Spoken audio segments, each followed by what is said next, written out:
Hello everyone, today we are going to learn basic Ibis pen tutorial how to add noise.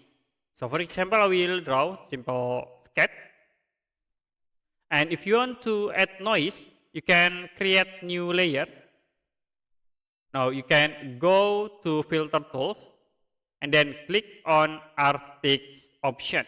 Now in here we have the noise tools. You can click to set into the drawing. To edit, you can change for the strength at this point, or you can set the amount in this option.